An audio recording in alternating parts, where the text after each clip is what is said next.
Right, okay, so we now move into our Naughties playlist. This one, once again, deal with this is these are the debut charting singles in the UK for these particular artists, and we're making our way through the alphabet slowly but surely. Let's go in the reverse order this time, so I will go first. I don't doubt that this will probably again be a little bit controversial. Number one, I think it is going to be on all three of our lists, I would imagine anyway. Arctic Monkeys, I bet you look good on the dance floor. Yeah, a fantastic debut.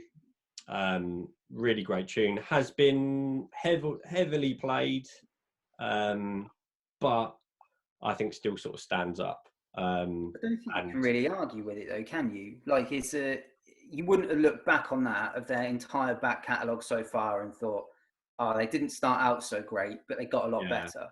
No, I mean, I think the thing with the Arctic Monkeys is they've evolved as a band as they've gone along, as they've become more savvy to the music industry. And I bet you look good on the dance floor. I mean, I remember hearing it for the first time and just thinking, wow, this is something different. Because there was some, it's one of those songs that, just to say, it's one of those songs that instantly you knew people are still going to be losing their shit for this on the dance floor or wherever in 20, 30 years time, you know. My only hope when this started to get overplayed was that people just stopped playing it for a while. So because when you have that that heavier reaction to a song, when you first hear it, you're desperate for that feeling again about the same song. And when people keep playing it or it keeps getting played, you're like, oh yeah, but I want to go a couple of years without hearing it again, and then be in the right set of circumstances. So in a bar, or in a club, or listening to it on the way to a gig or something like that, or seeing them live, and then hear it for the first time in a couple of years and be like, oh, it's almost like a. I'm thinking of a drug analogy here, and that is if you keep it up, the hit's not going to be as powerful. So you need to take a break, and then when you hear it again, it's just like, oh yes. Whether it was because someone had put it on the jukebox, or it's just a rinse and repeat playlist that's and I think time. Probably the case across the country, and probably across most, because this is again another one where I think this crossed the pond, this track, because it had that kind of power to it. I think everyone had that kind of reaction to it, and it was, I remember, I'm almost certain I've told you guys this story before, but at the time I was seeing a girl who was really into the Next Thing, before everyone else was into it, and fair play to her, she seemed to be able to sort of get these bands just came out of nowhere, and like quite often would become relatively well known. And I remember walking into I think I was in sixth form at the time, and she walked into the sixth form room and said, oh, do anyone want to come down see this band tonight, at a place called, I think it was called the Chinneries in Southend. And she said, oh yeah, we were like, oh, who is it, and she said, oh, the Arctic Monkeys. Now to us now we think, oh wow, yeah, cool, but if you've never heard of a band called the Arctic Monkeys before, we all just laughed at her. It's like, no, it's all right, we won't be doing that. We're not going to get on 2 trains from Kent into London, then back out to Southend to go and see a band called the Arctic Monkeys. Noel Gallagher famously took the piss out of the name, and Alex Turner even said, yeah, it's not the best name, but it's kind of too late to change it now. But the thing is, it doesn't really, if you get big, it doesn't matter what your name is. Well, that's the thing. I mean, good. As soon as well, that's the thing, is that this is I remember having that conversation at the time with my friends, not going to that gig, which my God, I wish I'd gone to now, tiny little venue for 100 people going to see the Arctic Monkeys. And it was weeks before they released this. So I really have always regretted not doing that, but I've always been thankful for the fact that I have that as a conversation piece, because it was ridiculous that I didn't go to see them. But yeah, you're right. The second that you release a track that's that powerful and that well thought of, no one gives a stuff what you're called. It's become almost, you wouldn't think twice about a band being called the Arctic Monkeys now. Oh, right, yeah. Anyway. Okay, so my second choice was. Oh yeah, we're still on this. Yeah, we're not just. It's not the Arctic Monkeys podcast. That would be a good podcast. Well, we could talk for a while probably. The second track I picked was Aqualung, Strange and Beautiful. Okay. I really liked this song for a long time and hadn't listened to it for a while, and then in looking through the alphabetical order, looking at artists, I was like, oh yeah, Aqualung, and listened to the song and fell back in love with it again. Just think a really really sweet track, just a really nice track to listen to, by an artist actually that I think was probably a little underrated, but and slightly under the radar. I almost think that releasing this kind of almost didn't do him any favours, because he couldn't really top it, So when his album came out, he kind of stuffed himself. But well, it's also one of those that it appeared in a lot of adverts, and I think kind of got a bit sick of the sound kind of thing, which is a shame, because you do listen to some of his other stuff, and it's really good. I definitely recommend it.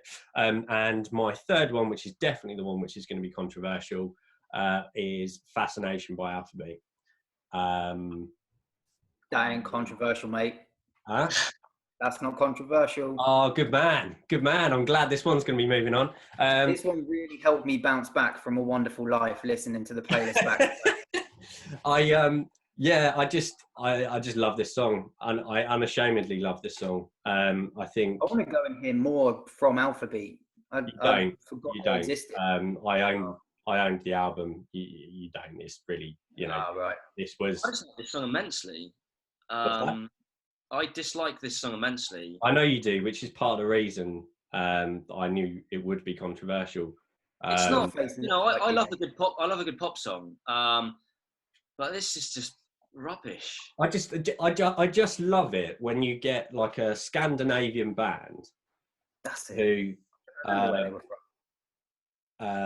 just have, despite having fantastic grasp of the English language, slightly not misinterpret, but slightly skew the way a normal sentence would go, or the rationale behind a particular word, and create a pop song around it. And you just get this amazing, like, lyrical kind of jumble where it's kind of like, oh, okay, that sort of makes sense, I guess. And having this, oh my God, I'm going to use the word fascination over a word that is not actually really used for the reason they're using it for. But then in the backing of that, I think it's just a fantastic pop song. I just think it's really good, fun song. It was a song that back in the day when I was still playing in clubs, I would play it every night. I definitely think this could have been considered by a country somewhere as a potential Eurovision pop song. Oh my word! If this had been on Eurovision, it would have won 100%. I do get why people like it. It's not one of those things where I'm just like, how is this popular? I do get it. I just doesn't do much for me. Right, Tom, your three. You do three. Two of the three were Fascination and Arctic Monkeys, so I'm not even going to bother considering them as a conversation piece again. But my last one was Arcade Fire, Neighborhood Number 2. Is it Leica, something like that? One of them words. Dog in Space. Huh? Laika. I don't know if it's named after, but Laika was the first dog in space. I don't know. Okay. Yeah, I listened to that as it came on because I was I think I got to Aqualung and I was a bit like, I've just listened to The Adventure by Angels and Airwaves, and that bring back some memories of when I thought, oh yeah, Blink-182 have finished, but don't worry, we've got Angels and Airwaves and Plus 44. Don't worry about it, lads, we're safe. And then went, nah, that was a mistake. Never agree to that again. That came up, and I was like, oh, I really loved the album, but Power Out was my favorite song from the album. And I very rarely listened to the album from like any song before that, because I think it's like 4th on the track list. So I kind of went for Power Out normally and then power through to the end. But yeah, that came up and I was like, oh, you know what? It's a great album, and I like the song from it as well. I would have picked another Arcade Fire tune had another tune been their debut single, but I don't like that song. I've just never been a fan of it. It's not their best. Like Neighbourhood 3, Power Out, as Tom said, which I think was their second single off the album. It's way better. Yeah. I remember Power Out, which I know is not the conversation right now. Like, it's not a song we're discussing, but I remember the video always being on MTV2. Let's hear Pete's picks.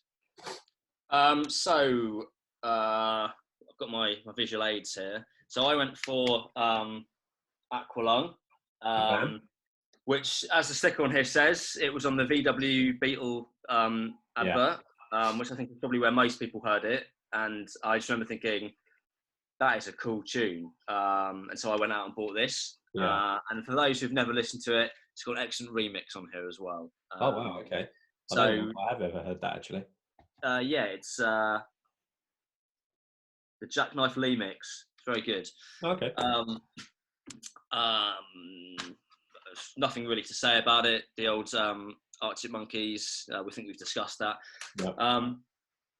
And this little curiosity is the little mini CD single, Arcade Fire. And I remember buying that just because I'd never heard it, but the NME I think made it single of the week or track of the week or whatever. Yeah.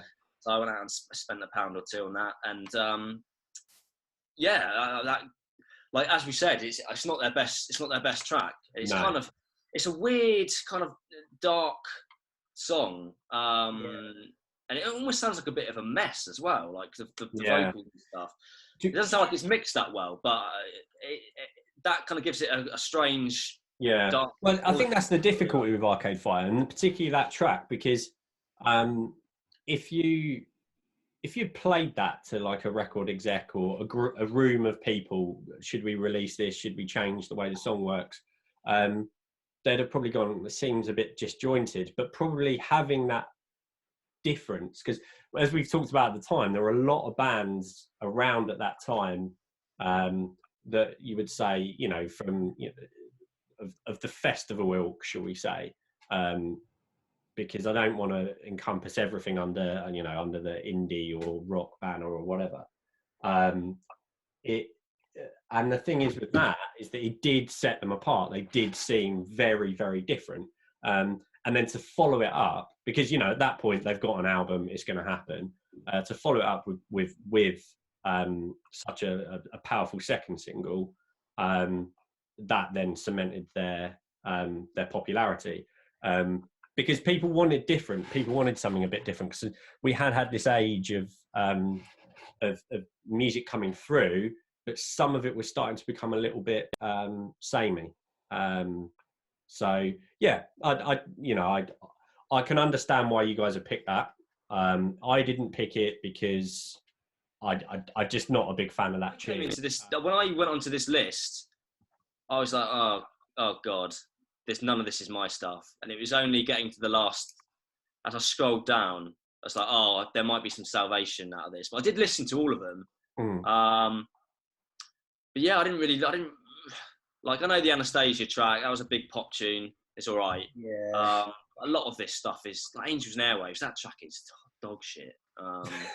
And See, I really don't like Angels and Airwaves. I don't mean that as in like I just dislike the band. I'm not a fan of their music at all. And they are 100% the worst band I've ever seen live. Saw them on a support bill for a Foo Fighters all day gig, and they were just awful, just astonishingly bad, and disappointingly so as well, because I remember thinking, oh, okay, I'll give them a chance. I quite liked Blink-182. Tom DeLonge was probably my least favourite member of Blink-182, but I was like, everyone's least favourite member. Yeah. I'd love to meet the person who he wasn't. I thought, no, I'll give them a chance, and they were just really bad. And on a really high quality bill. I think that the bill that day was Juliet and the Licks, Juliet Lewis's band, Angels and Airwaves, Motorhead, Queens of the Stone Age, and Foo Fighters. Was that like a Hyde Park gig or something? Yeah, it was at Hyde Park. Yeah, it was an all-day thing. And I just remember when Angels and Airwaves came on.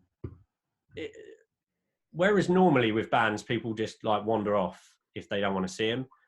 People stuck around to like see how they were because people hadn't heard much from them yet. But within 5 minutes, the bars were just rammed full, and there was no one in the middle of the field. It was. From what I've heard of people, like apparently they're just not.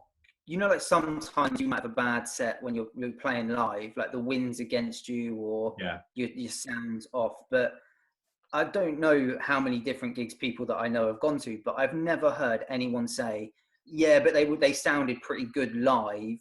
Yeah. The songs were it, but they sounded pretty good. They don't really seem to ever be that good at playing live. I do know a couple of people who've seen them and who like them, you know, as a band as well, like their music. I think they're a much better band in the sort of Brixton Academy style venue. Okay. But I don't think they translate well to outdoor. They seem to kind of create a wall of sound live, and that traditionally doesn't work very well. But regardless of sound, like he hasn't really got any charisma, has he, Tom DeLonge? No. Well, when it was Blink, he was kind of part of a two-man frontman setup, so you know it wasn't all on his shoulders. And Mark Coppice always seemed like the more talented, better. Well, I wasn't thinking of talent, more stage presence and you know that kind of. I saw Plus 44 live at Brixton, I think it was, and at least I can say I came away from that gig thinking that was all right. Actually, I quite enjoyed that.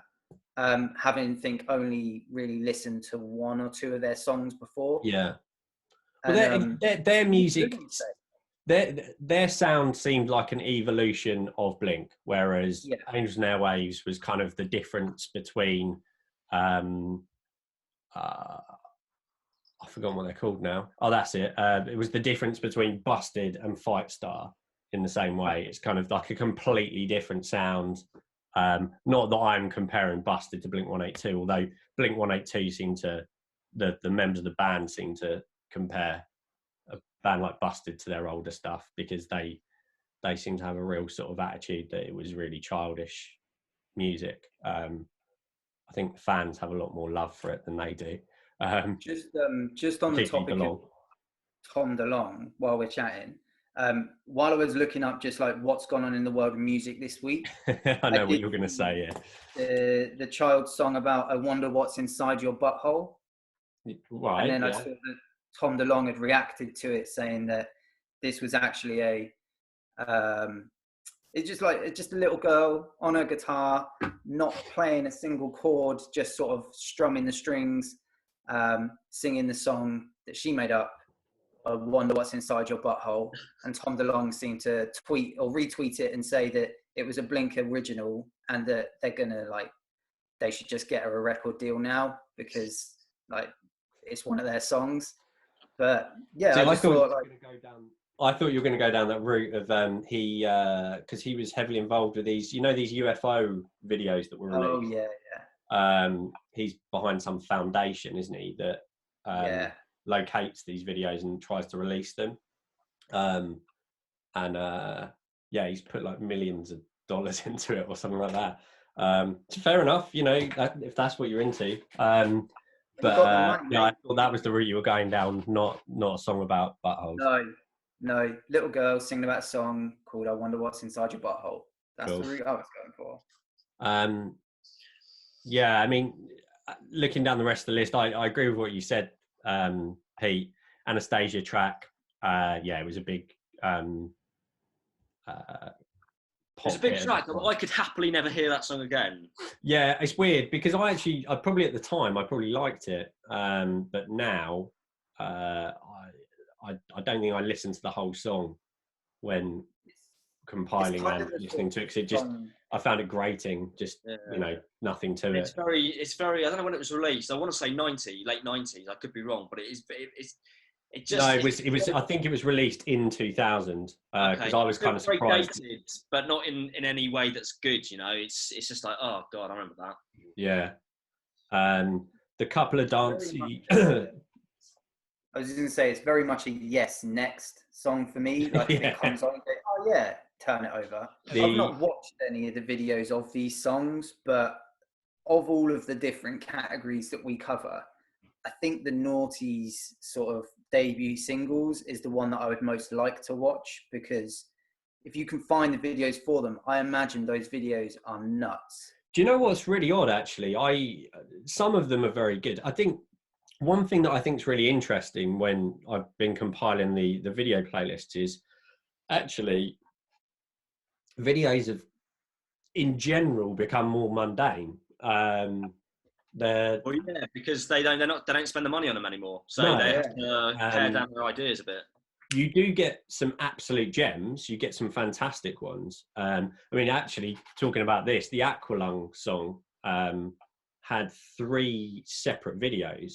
The first video is actually it's a very stunning video, but it's actually quite jarring to watch, which I think is the one that I've put in the playlist, where it's kind of like a drawn figure